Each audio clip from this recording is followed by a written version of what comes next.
शाद हसते ठाव ठिकाण माझा पुसते मीच मला मग शोधत बसते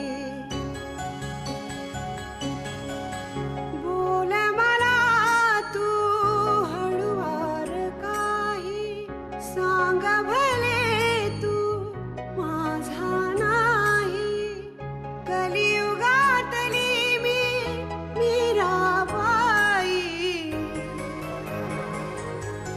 मौनातले हे शब्द बोलके तुझ्यानी माझ्या ओठे हलके असुनी ननी अश्रू पोरके क्षणात आता सरतील लाटा पक्षी घराच्या धरतील वाटा देईल हात तुझी अस्मिता अस्मिता अस्मिता अस्मिता 21व्या शतकात बहुतांशी कायदे कामगारांच्या बाजूनी असतात. मला हा माणूस आवडला नाही म्हणून मी याला नोकरीवरून काढून टाकला असं नाही करतायत आपल्याला. अरे माझं सोड रे, मी इमानदार आहे, तुझ्या सोनासारखा नाही मी. अरे मागून कसले वार करतोस? हिम्मत असेल तर समोर ये. संग्रामनी तिला आपल्या कंपनीत पाठवलं होतं, हे कबूल केलं होतं तिने माझ्याजवळ. तुझ्या भाषेत सांगायचं झालं ना तर माझ्या समोर जर साप आणि तू आले ना तर आधी मी तुला ठेचून मारेन.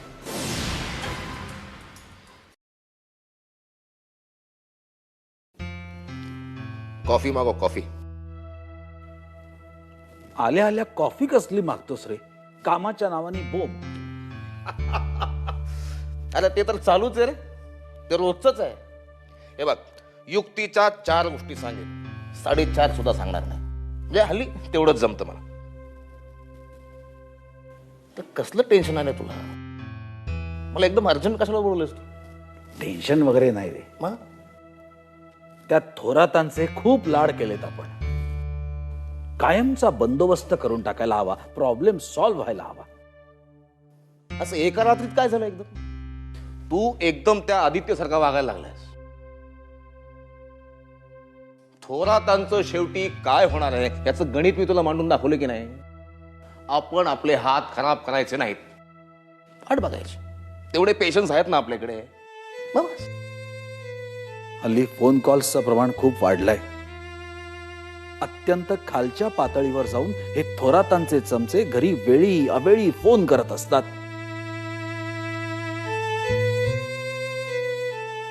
माई तर खूप वैतागली. तिने मला सरळ सरळ अल्टिमेटम देऊन टाकलाय. हे सगळं ताबडतोब थांबायला हवं असा वटहुकूम काढलाय, नाही तर कटकट घालवण्यासाठी मी वास्तू शांत करेन. करेक्ट, असंच बोलली ती. तुला कसं कळलं?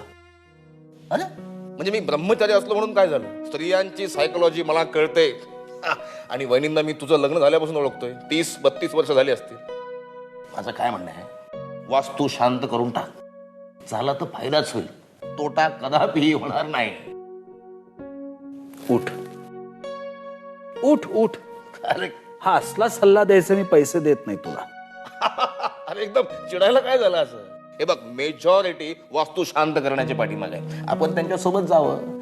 कधी कधी घरच्यांचं ऐकावं, त्यांचा हट्ट पुरवावा. अण्णासाहेब, अंधश्रद्धा निर्मूलन समितीचे मेंबर आहात आपण, आणि आपणच वास्तू शांत करायचा सल्ला देताय. हे बघ, ते माझं काम मी अत्यंत निष्ठेने आणि प्रामाणिकपणे करतोय. धर्मकांडाबद्दलची तुझी मतं जगजाहीर आहे. अरे वहिनी, तुझं किती वर्ष झालं ऐकतोय? तुला आवडत नाही म्हणून घरात देव नाही, देव नाही म्हणून पूजा अर्चा नाही. अरे तुला आवडत नाही म्हणून भिंतीवर साधं देवाचं कॅलेंडरही नाही कुठे. गेल्या 2-3 दिवसात मी नसताना घरी आला होतास का रे? का? एकदम वहिनींची चमचेगिरी करायला लागलायस. इतकी वर्ष कधी बाजू घेतली नाहीस ते, आणि आता लगेच वकीलपत्र घेऊन मोकळा झालायस. हा, तूच सल्ला दिला असशील. हे सगळं कारस्थान तुझंच आहे. मला तुझीच शांत करावी लागणार आहे. अरे काय कट कारस्थान वगैरे काही नाही, हा निव्वळ योगायोग आहे. आणि वहिनींना तुला हे सांगायचं असतं तर त्यांनी थेट तुला सांगितलं असतं ना. माझ्या मदतीची काय गरज आहे? हे बघ, आपल्या या चर्चेचा मुद्दा एवढाच आहे की वास्तू शांत करावी आणि आपल्या विचारांना थोडीशी मुरड घालावी, बस. शक्य नाही, हे कधीही होणार नाही. इतकी वर्ष ती माझ्याबरोबर या घरात राहते, आणि असं असूनही जर माझे विचार तिला मान्य नसतील, तिचे विचार बदलत नसतील, तर कंपनीत घेतो तसा एक रिफ्रेशर्स कोर्स मला घरात घ्यावा लागणार आहे, आणि तो तू कंडक्ट करावास असं मला वाटतं. धन्य आहेस तू, धन्य आहेस. नाही, कोर्स घरात घेणार असलो तरी पैसे मिळतील त्याचे. फुकटचा सल्ला नकोय. तुम्हाला कॉफी पास. Coffee pass.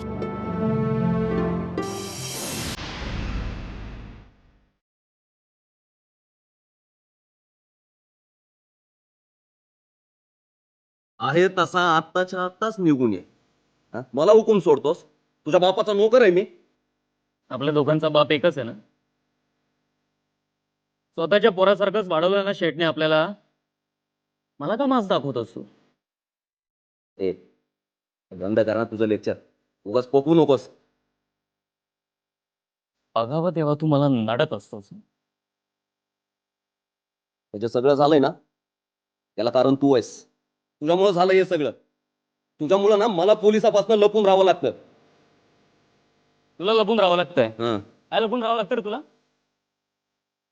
एकदा सकाळी पोलीस चौकीमध्ये जाऊन हजेरी लावली की दिवसभर मोटरसायकलवर बसून गावभर उंडरत असतो. रात्रंदिवस मलाच लपून राहावं लागतं. काय रे, काय लफडं केलं मी? काय लफडं केलंस? चांगली संधी भेटली होती ना, चांगला चान्स भेटला होता ना, मग त्याच वेळेस जहागीरदाराच्या पोराला जर टपकवलं असतं ना, तर हा सगळा राडा नसता झाला. आणि एक सांगतो, पोलिसापासून तुला लपूनही राहायची गरज नव्हती, आणि सेटला गावही सोडून जायची गरज नव्हती, कळलं?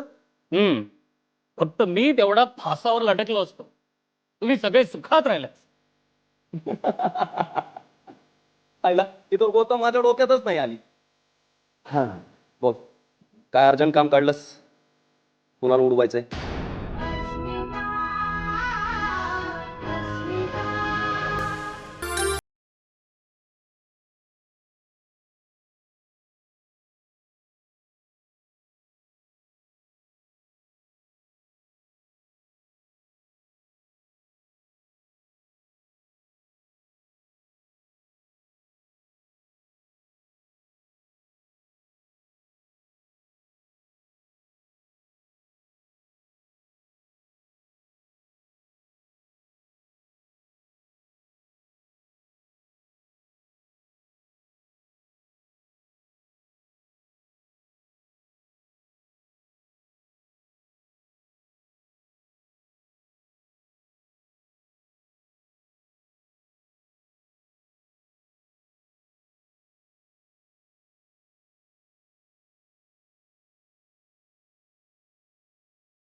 तू काम तर शेठच सांगणार आहे. हा, पण त्यांचा खास निरोप मात्र मीच सांगणार आहे तुला. एकदम खास निरोप आहे. ते आपल्या हॉलमध्ये भिंतीवर एक फोटो टांगलेला आहे. माहितीये कोणाचा आहे तो? हा, ते मोठे साहेब. अरे कालच बोललो त्याला मी, त्या म्हाताऱ्याला. हं? हा, म्हातारा सॉलिड टाकला होता. सुपारी त्याची आहे. त्या फोटोच्या फ्रेमची जागा नीट बघून ठेव. त्याच्या शेजारी ना अजून भरपूर जागा रिकामी आहे. शेठने सांगितलेलं काम जर नाही झालं तर ती रिकामी जागा भरायला वेळ लागणार नाही बरं का मुन्ना शेठ. अरे माझं सोड रे. त्याच भिंतीवर ना एक दिवस मी तुझं मुंडकं लटवेल. कळलं? लाड साहेब. माई तुम्हाला कंटाळा कसा येत नाही हो रोज त्याच सिरियल बघून?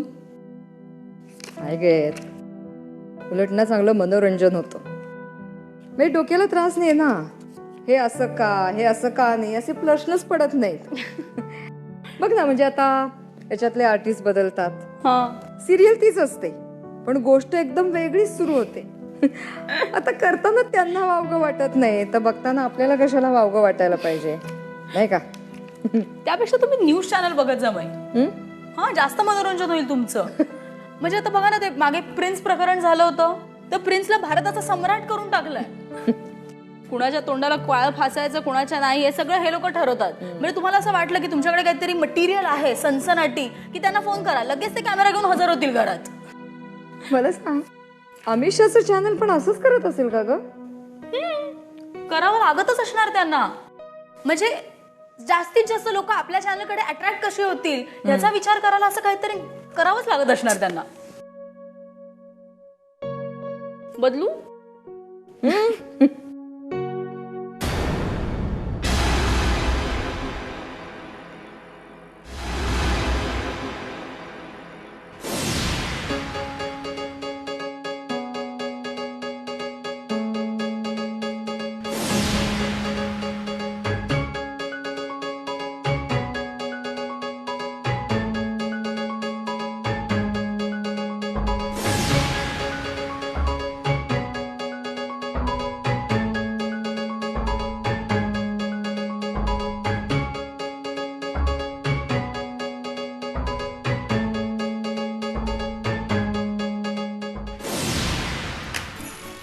तेजू, मला असं वाटलं होतं की निदान 6 महिने तरी आता आमिषा त्रास देणार नाही. नाही, गप्प नाही राहणार ती. ती हट्टी आहे, दुराग्रही आहे यांच्यासारखी. असं वाटलं होतं 6 महिन्यात तिची समजूत काढता येईल.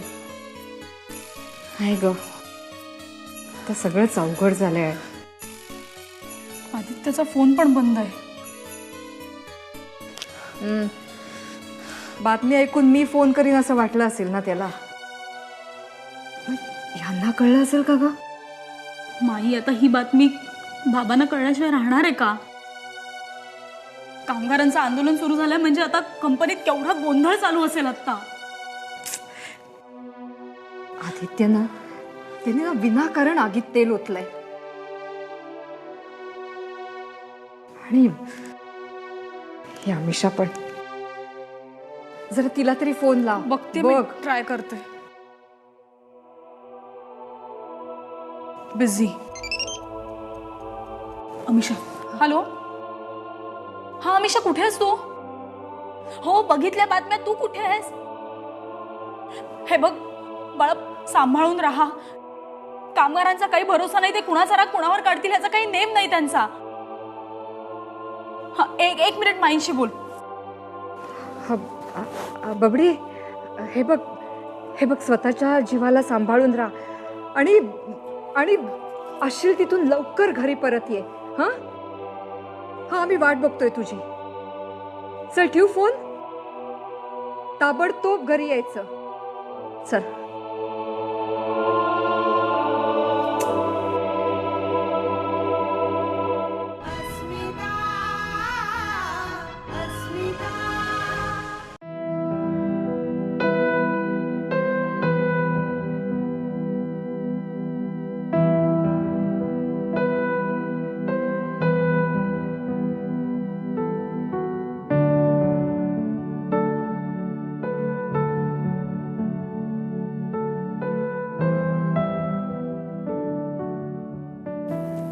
काय झालंय माई?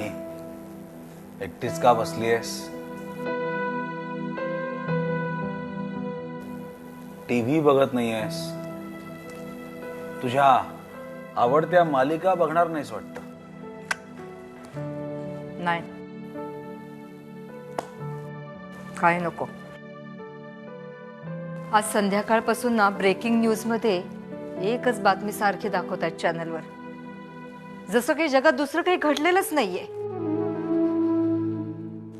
तुम्ही ना त्या चॅनलवाल्यांना फोन करून चांगला दम द्या. छान, म्हणजे त्यांच्या हातात आयतं कोलीत मिळेल. काही उपयोग होणार नाही. जागीरदारांच्या मुलीनं तिच्याच बापाविरुद्ध बातमी दिली आणि गजाननराव जागीरदारांनी ही बातमी दाखवू नका म्हणून दबाव आणला. याचीच बातमी करतील आणि सतत टीव्हीवर दाखवतील. चॅनलवाल्यांना तेच हवंय. लावा टीव्ही लावा, बघा काय म्हणतोय टीव्ही, काय म्हणते अमिषा, पाहूया. स्वामीला पानं घ्यायला सांगू? नाही, मला भूक नाहीये. रात्री झोपताना मी कपभर दूध घेईन.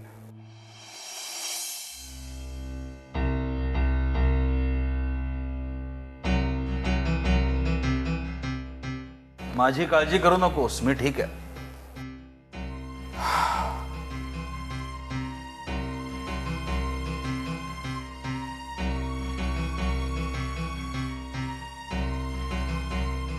बाबा,